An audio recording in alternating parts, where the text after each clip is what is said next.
Viewers, এই ভিডিওতে যে নতুন ওয়ার্ডটি নিয়ে আলোচনা করব সেই ওয়ার্ডটি সাধারণত বিভিন্ন ক্ষেত্রে ব্যবহৃত হতে দেখা যায়।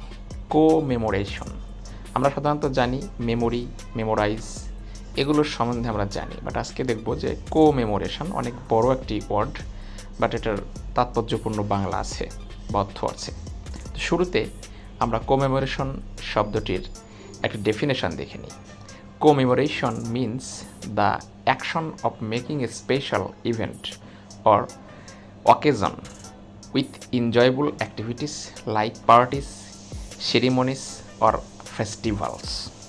আশা করি আপনারা বুঝতে পারছেন যে আসলে কমেমোরেশন অর্থ হচ্ছে এক ধরনের কাজ, সাধারণত যেটা বিশেষ কোনো উদ্দেশ্যে বা বিশেষ কোনো সময়, আনন্দ উৎসব বা কোনো কিছু মনে করার জন্য, এটা হতে পারে সেটা কোনো পার্টি বা কোনো সেরিমনি বা অনুষ্ঠান বা কোনো উৎসব, এ ধরনের আয়োজন করা হয়ে থাকে। তো সেটা অবশ্যই একটা নির্দিষ্ট সময় হতে হবে, প্রতিদিন কমেমোরেশন হতে পারে না। তো আমরা একটা সেন্টেন্স দেখি, we had a grand commemoration on our parents anniversary. সাধারণত প্যারেন্টস অ্যানিভার্সারি শব্দের অর্থ হচ্ছে পিতামাতার বিবাহবার্ষিকী।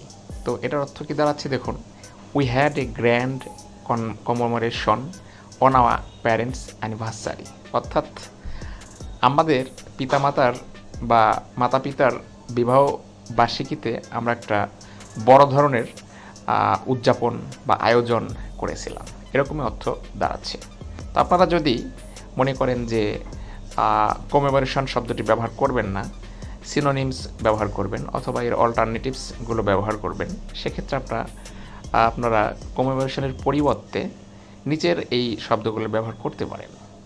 Festivity, party, celebration, observance, ceremony, jubilation, merrymaking, gala, revelry, carnival. Viewers, আপনারা কিন্তু এই বিকল্প হিসেবে, অল্টারনেটিভস হিসাবে কমেমোরেশনের এই নিচের সিনোনিমগুলো ব্যবহার করতে পারেন।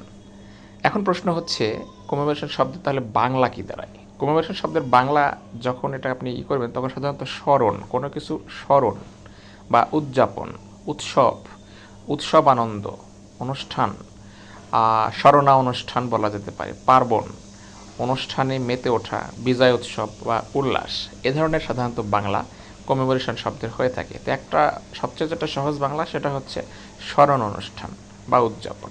ভিডিওটি ভালো লাগলে চ্যানেলটি সাবস্ক্রাইব করবেন এবং লাইক, কমেন্ট, শেয়ার করবেন। ধন্যবাদ।